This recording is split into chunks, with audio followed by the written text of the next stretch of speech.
kalau sampai besar kaum Quraisy besok, ada orang yang lahmu lagi di dunia, wahai Allah. Allahu Akbar. Allahu Akbar. Allah turunkan. Kisah Perang Badar, dari penyebab hingga kemenangan umat Islam di bulan Ramadan.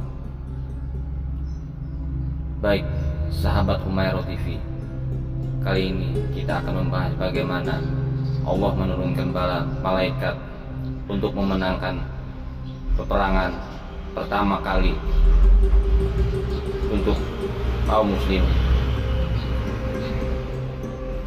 Ramadan bukan hanya bulan suci bagi umat Islam. Di bulan ini, umat Islam diwajibkan untuk menahan diri dari lapar dan haus serta menghindari amarah. Ramadan juga bulan suci saat Al-Quran diturunkan. Namun, di bulan suci ini pula pernah terjadi peperangan yang sangat dahsyat dan berarti bagi umat Islam. Salah satu peperangan tersebut adalah Perang Badar. Perang Badar Al-Kubra terjadi pada bulan Ramadan, tahun kedua sesudah Hijriah. Umat Islam berhasil memenangi perang ini dalam sejarah. Inilah kemenangan agung pertama pejuang-pejuang Islam menentang kemusyrikan dan kebatilan.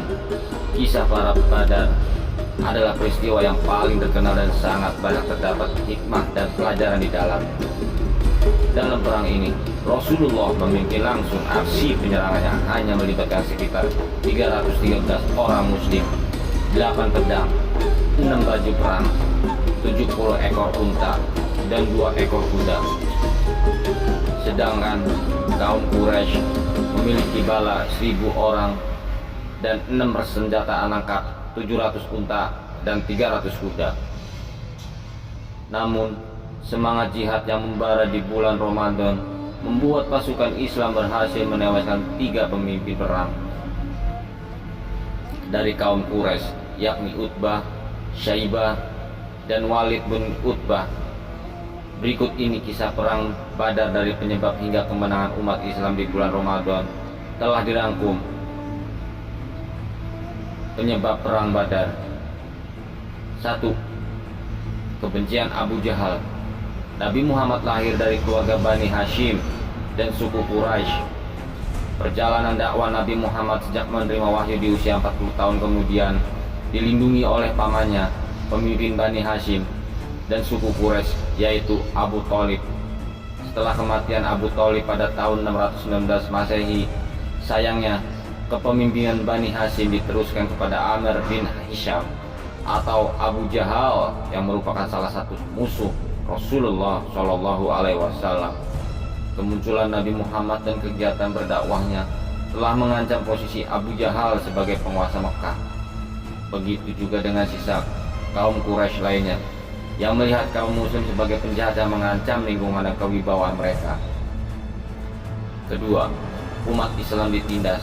Perlakuan buruk terhadap kaum muslim tidak hanya berlangsung di kota Mekah, namun kaum kafir Quraisy juga menekan kaum muslim hingga ke Madinah. Kaum Quraisy melakukan teror yang sama dengan menyerang dan menguasai harta benda kaum muslimin karena takut banyak hasil perdagangannya akan berpindah kepada kaum muslim. Bahkan kaum Quraisy yang memeluk agama Islam menerima akibat dikeluarkan dari sukunya. Kemenangan umat Islam bagi umat muslim. Perang Badar merupakan peristiwa besar sebab peristiwa merupakan pertempuran besar pertama umat Islam melawan musuh. Dengan pertolongan Allah, kaum muslim menang meski jalan kalah jumlah. Saking hebatnya Allah Subhanahu wa Ta'ala. Wallahu a'lam bishawab.